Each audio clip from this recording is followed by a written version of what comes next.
Hier, j'ai assisté à un culte solennel de la Pâque, au cours duquel un message puissant a été délivré. Et deux éléments m'ont marqué. Et je voudrais bien partager le premier avec vous ce matin. Il n'a jamais été faible. Amen. Au dernier moment, le Seigneur était dans le jardin de Gethsemane, en train de prier. La Bible nous dit dans Luc 22, versets 41 à 44, qu'il priait jusqu'à ce que ses larmes qui tombaient étaient comme des gouttes de sang. Et cela démontre quoi? Ça démontre sa dimension dans la prière. Il a toujours prié. Pendant 3 ans de ministère, le Seigneur Jésus a toujours prié. Mais le jour-là, la prière était telle que ces larmes qui sortaient étaient comme des gouttes de sang. Il a atteint un autre niveau, un niveau exponentiel. Qu'est-ce qui agonisait? Autant le Seigneur, c'est la peur de la mort. Mais il a vaincu cette peur-là. En Jean, chapitre 18, verset 11. Lorsque Pierre a coupé l'oreille au serviteur du sacrificateur Malchus ou Malchus, le verset 11 nous dit qu'il a dit « Ne boirai-je pas la coupe que le Père m'a donnée ?» Donc le Seigneur est désormais prêt à aller à la croix parce qu'il a vaincu la peur.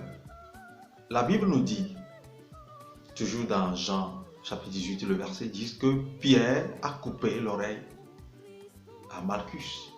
Qui est Malchus?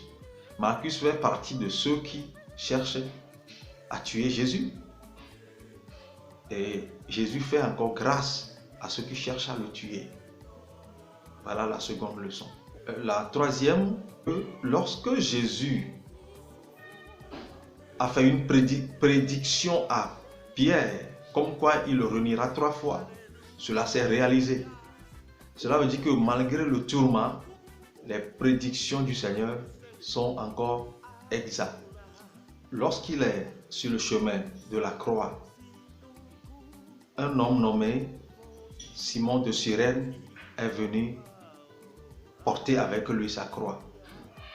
Il fut donc le premier à bénéficier de la grâce que toi et moi, nous avons reçue, pour laquelle nous avons le salut aujourd'hui. Comment se fait-il que sur la route de la persécution, le Seigneur peut encore donner le salut? C'est glorieux, très glorieux. La deuxième grâce était à l'officier romain qui dirigeait la crucifixion. À la fin, il a dit, assurément, cet homme est le Fils de Dieu.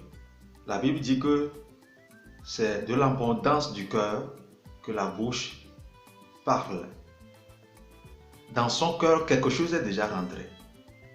C'est le salut. C'est la reconnaissance du Fils de Dieu. Lorsque il fut mis à mort ce vendredi, le samedi, il s'est reposé en confirmant ce qui est dit dans le livre de Matthieu 12, verset 8, comme quoi le Fils de l'homme est le maître du sabbat.